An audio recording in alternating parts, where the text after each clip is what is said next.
नमस्कार शेतकरी मित्रांनो, राज्यातील कापूस सोयाबीन उत्पादक शेतकऱ्यांसाठी 2023 मधील जे काही भावांतर योजनेअंतर्गत अनुदान होतं ते अनुदान शेतकऱ्यांच्या अकाउंटमध्ये आता पहिला हप्ता असं म्हणूया आपण किंवा पहिला टप्पा हा शेतकऱ्यांच्या अकाउंटमध्ये डिपॉझिट झालेला आहे।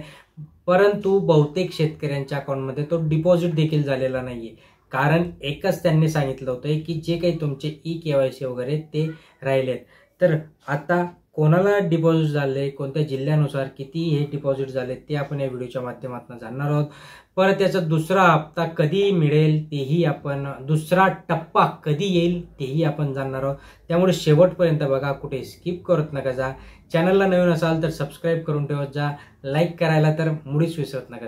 तर 2023च्या खरीप हंगामासाठीचे अनुदान वितरणाचा शुभारंभ मुख्यमंत्री एकनाथ शिंदे, उपमुख्यमंत्री देवेंद्रजी फडणवीस, उपमुख्यमंत्री अजित पवार यांच्या हस्ते ऑनलाईन पद्धतीने 2-3 दिवसापूर्वीच पार पडला। पर्टिक्युलर जिल्ह्याचा जर आपण विचार केला, सपोज आपण एक जिल्हा घेतला अहिल्यानगर, ओके, तर अहिल्यानगर जिल्ह्यातील 4,12,371 शेतकऱ्यांना बँक खात्यावर 129,43,25,000 अनुदान हे जमा करण्यात आले।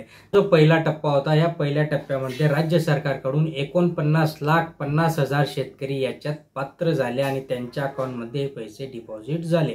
आता टोटल याच्यामध्ये 96 लाख शेतकरी याच्यातनं पात्र झाले होते, ओके। तर हे जे पात्र झालेले शेतकरी आहेत त्याच्यातनं 49 लाख शेतकऱ्यांना 49,50,000 शेतकऱ्यांनाच तेवढं अनुदान मिळालं। आता याच्यामध्ये ज्या शेतकऱ्यांचं पीक पाहणी किंवा KYC झाले होते असे शेतकरी होते 63 लाख शेतकरी। आता या 63 लाख शेतकऱ्यांमधून जर 49 लाख शेतकरी, 49,65,000 शेतकरी पात्र झाले, तर उरलेले तुमचे 13.5 लाख शेतकऱ्यांचं काय झालं? तर हे जे 13.5 लाख शेतकरी होते, या 13.5 लाख शेतकऱ्यांमध्ये शेतकऱ्यांनी त्यांचं एकतर जी अट होती, पीक पाहणीची अट होती किंवा KYC होती, ओके, या किंवा जे सामायिक क्षेत्र होतं ते सामायिक क्षेत्राचं बॉन्ड आपल्याला तिथे जमा करायचा होता, या त्यांच्या ज्या अटी होत्या त्या अटी आपण पार पाडल्या का? आणि ज्या शेतकऱ्यांनी या अटीची पूर्तता केली नव्हती अशा शेतकऱ्यांना आता ते पैसे त्यांनी होल्ड केले।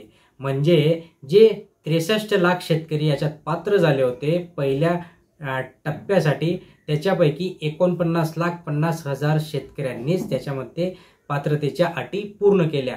मग जे 13.5 लाख शेतकरी अजून पेंडिंग आहेत त्या शेतकऱ्यांच्या, म्हणजे ते पात्र तर झालेत, ओके, त्यांचं पीक पाहणी ही झालेली आहे, ओके, त्यांच्या सातबाऱ्यावर त्याची नोंद देखील आहे, पण त्यांचं एकतर KYC नाहीये किंवा बँक सीडिंग नाहीये, अशा शेतकऱ्यांच्या अकाउंटमध्ये पैसे डिपॉझिट झालेले नाहीयेत। मग त्या शेतकऱ्यांसाठी आता जो काही दुसरा टप्पा आहे, तो दुसरा टप्पा आता राज्य शासनाकडून एक माहिती आलेली आहे की ती माहिती अशी आहे की आता जी काही आचारसंहिता लागणार आहे, बघा सगळ्यात महत्त्वाचा पॉइंट इथे ऐकून घ्या तुम्ही, की जी आचारसंहिता आता लागणार आहे त्या आचारसंहितेच्या आधी म्हणजे 10 ऑक्टोबर पर्यंत जर तुम्ही तुमच्या सगळ्या गोष्टींची पूर्तता केली, ओके, 10 ऑक्टोबर पर्यंत सगळ्या गोष्टींची पूर्तता केली, तर राज्य शासन तुमच्या अकाउंटमध्ये आचारसंहितेच्या आधी, बघा आचारसंहितेच्या आधी हे सगळे पैसे वर्ग करणार असल्याची माहिती आता समोर आली आहे। आणि याच माहितीच्या आधारे मी तुमच्यापर्यंत पोहोचतोय।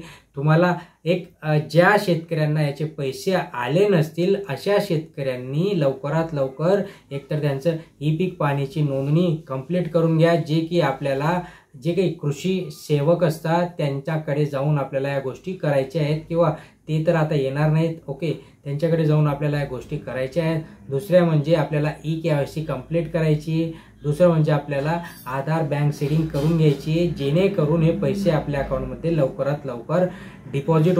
अशाच महत्त्वपूर्ण माहितीसाठी सबस्क्राइब करून ठेवा, लाईक करा, शेअर करा। धन्यवाद।